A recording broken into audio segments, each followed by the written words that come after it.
Igeret HaKodesh Siman He, nous prenons la page Kuf Zayin Amud Aleph, la 8e ligne, Vezohi Tmunat Yud. L'Admor Zaken rapporte le pasuk qui dit dans Shmuel, Vayaz David Shem, David s'est fait un nom, il s'est fait une renommée, une réputation, c'est le pshat, le sens simple, d'une part pour ses victoires militaires, d'autre part pour le respect d'une certaine éthique au combat, parce qu'il enterrait les ennemis qu'il avait éliminés. Mais le Zohar explique que David HaMelech a fait le nom de Dieu, Vayaz David Shem. Comment il a fait le nom de Dieu? En donnant la tzedaka. On a rapporté au tout début du Siman que Rabbi Shimon a pleuré, il a dit « Qui fait le nom de Dieu chaque jour? Celui qui donne la tzedaka à un pauvre. » Et bien sûr, nous devons comprendre ce que ça veut dire. Il y a en fait plusieurs questions auxquelles nous voulons répondre. D'abord, pourquoi donner la tzedaka permet de faire le nom de Dieu? Mais il faut aussi comprendre qu'est-ce que ça veut dire faire le nom de Dieu. Et que représente le nom de Dieu, ou je vais le dire dans l'autre sens. Quand je saurai un peu plus au sujet du nom de Dieu, alors on pourra m'expliquer ce que veut dire faire le nom de Dieu, et je pourrai enfin comprendre pourquoi donner la tzedaka permet de faire le nom de Dieu. Le nom de Dieu peut s'écrire avec 4 lettres, le Yud, le He, le Vav, le He, mais il peut aussi s'écrire en 2 lettres, le Yud et le He seulement. Et la Gemara dit dans Masechet Menachot au sujet du pasuk dans les Télim qui dit Ki be Yud ki Hashem tzur lamim, c'est avec le Yud et le He qu'Hashem crée les mondes. Be He nivra olam hazeh, avec le He a été créé ce monde-ci. Be Yud nivra olam haba, avec le Yud a été créé le monde futur, le monde des Neshamot, le Gan Eden. Et pour l'instant, nous avons commencé à expliquer pourquoi Be Yud nivra olam haba. Pourquoi le Yud intervient dans la création du Olam Haba, du monde futur, du monde du Gan Eden. Mais que se passe-t-il dans l'Olam Haba? Que se passe-t-il dans ce Gan Eden?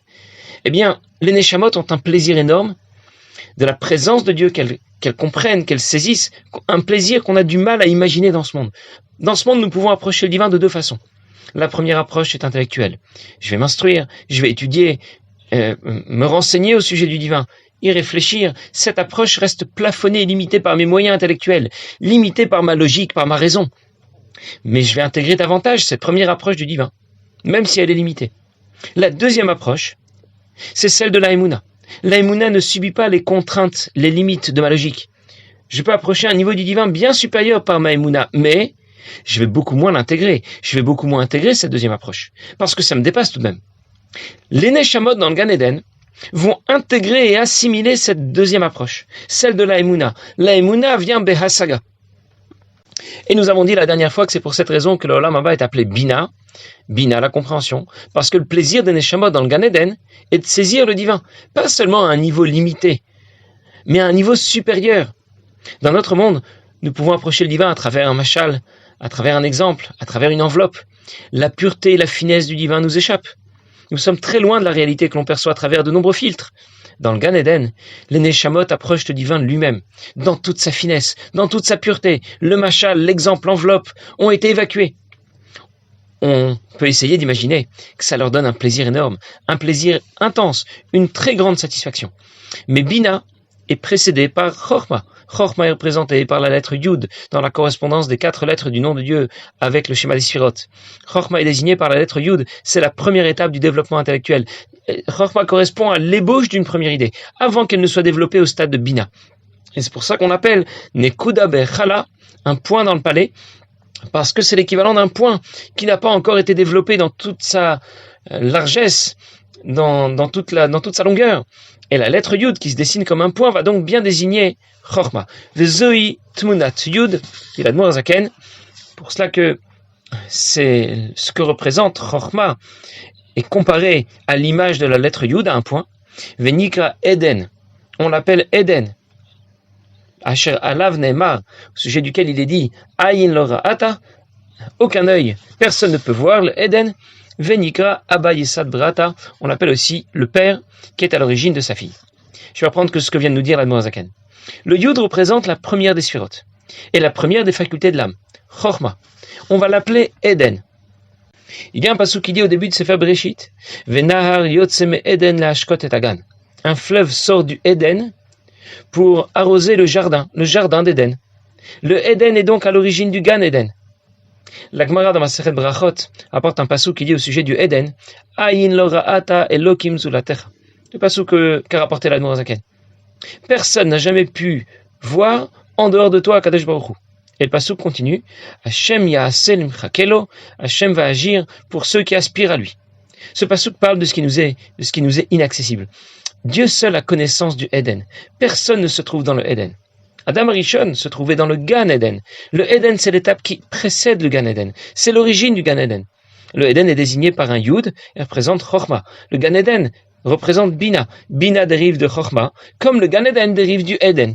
Et l'Admour HaZaken poursuit son développement et nous dit que Chochma n'est pas seulement à l'origine de Bina, il est aussi à l'origine de la dernière des Sphirot, Malchut. C'est l'idée de l'expression qui dit Abba Yesad Brata. Le père est à l'origine de sa fille. Le père désigne ici Chochma, la fille désigne Malchut, comme une fille qui reçoit tout son père, comme une reine, Malchut, qui reçoit tout son roi. Malchut est sous l'influence de Chochma, sous l'influence directe de Chochma. Ce n'est pas que Bina qui est sous l'influence de Chochma. Malchut est aussi sous l'influence de Chochma. Et nous savons que l'organisation des sphirotes ressemble à celle des facultés de l'âme, puisque la Neshama est un copier-coller quasi parfait du divin. L'ébauche d'une première idée, c'est Chochma. Elle sera développée davantage. On appelle cette étape Bina. Cette réflexion mettant en éveil nos sentiments, nos émotions, ce sont les midot, Chesed, Gvura, la bonté, la rigueur. Et nous allons ensuite traduire tout cela en pensée, en parole et en action. Et c'est ce qui est représenté par Malchut. On retrouve aussi dans l'organisation des sphirotes le schéma d'une famille standard. Le père, c'est Chochma. La mère, Bina. Les enfants, les Midot et Malchut. Et ici, l'Admour HaZaken n'insiste pas sur la position des autres sphirotes. Ce qui nous intéresse, c'est la lettre Yud, Chochma, et on se focalise sur cette première étape du système.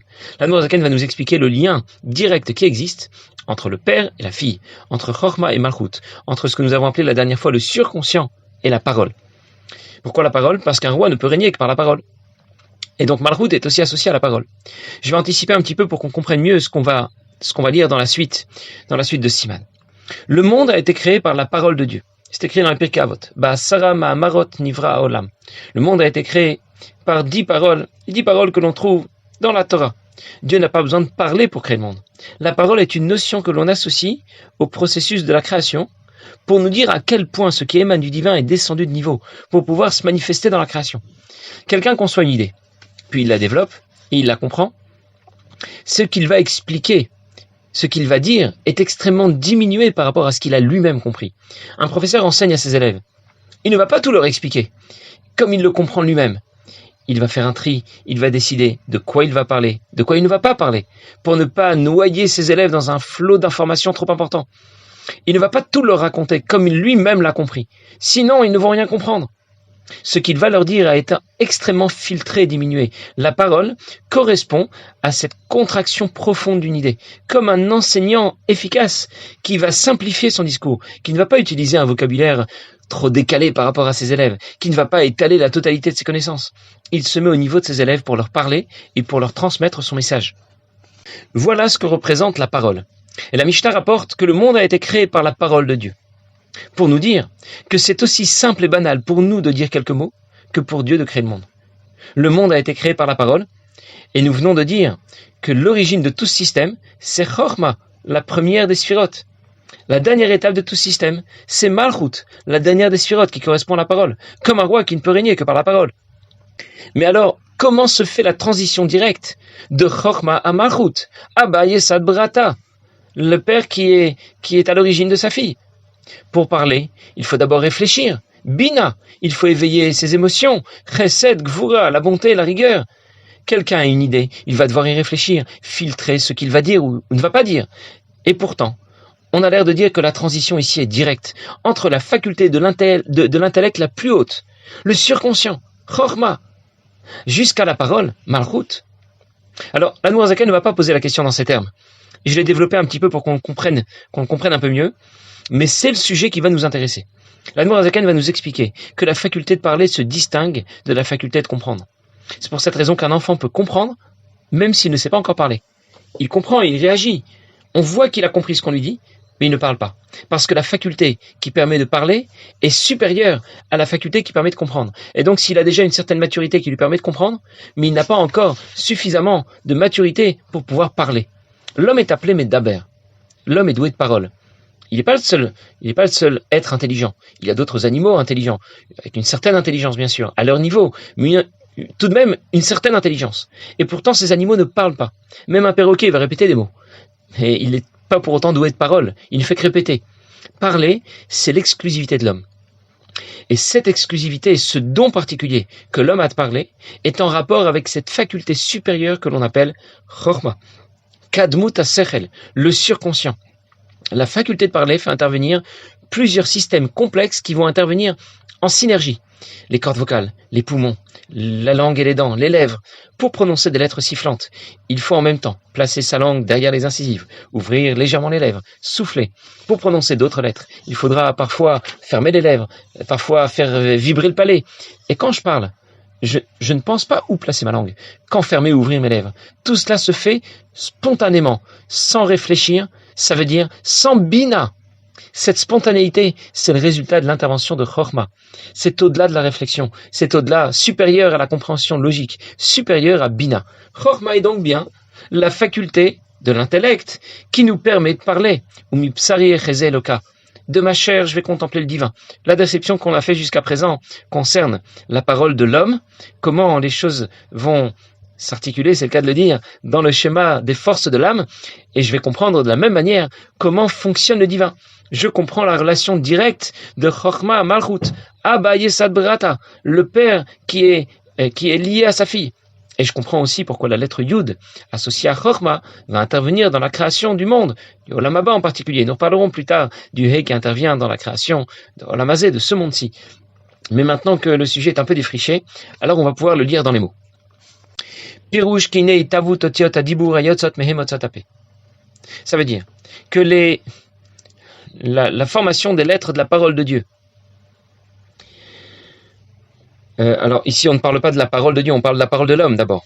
Enan dvar muskal velo mutba beteva motzot alalu. Ce n'est pas le résultat d'un processus intellectuel classique qui serait imprimé en nous. De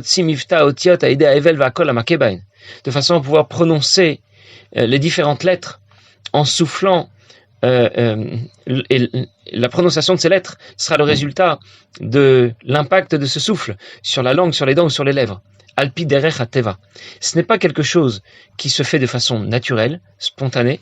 Velo alpi derech asechel. Ça ne se fait pas non plus de façon logique. Ça veut dire que je ne réfléchis pas lorsque je prononce des mots.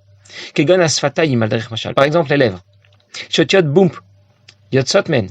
Les lettres bet, mem ou p, eh bien, sont le résultat du fait d'avoir fermé les lèvres et d'avoir soufflé en même temps. Je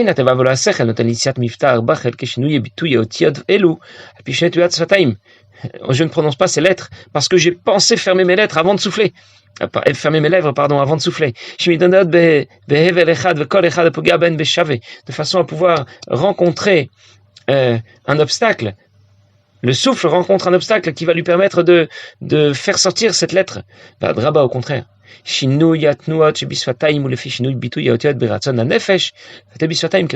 Lorsque j'ai prononcé certaines lettres, eh bien c'est simplement le résultat de ma volonté. J'ai voulu prononcer l'omar ot bet au vav au mem au p, ces différentes lettres, et dès que je l'ai voulu, eh bien immédiatement je les ai prononcées. Ça ne marche pas dans l'autre sens. Ce n'est pas par ma volonté que j'ai décidé de fermer mes lèvres et de souffler en même temps pour pouvoir produire le son P ou B. Comme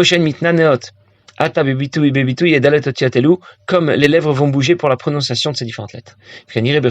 Comme on le voit bien,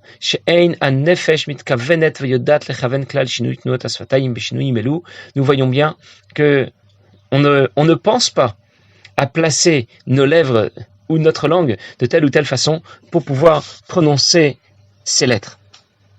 On a donc bien compris pourquoi lorsque l'on prononce des mots, eh bien ça ne fait pas intervenir notre logique, notre réflexion, mais ça fait intervenir Kadmut Sechel, notre surconscient, qui nous permet de prononcer des mots avec beaucoup d'intelligence, faire fonctionner le système avec beaucoup d'intelligence, sans que ce soit le résultat de ma réflexion, de ma logique, de ma raison. Cela vient d'au-delà de la logique et de la raison, cela vient de ce que nous avons appelé Chorma, le surconscient, Kadmut Sechel. Voilà donc que la liaison a été faite directement entre la parole de Dieu, qui est créatrice, qui intervient dans la création, et Chorma. Et c'était ce que nous voulions démontrer.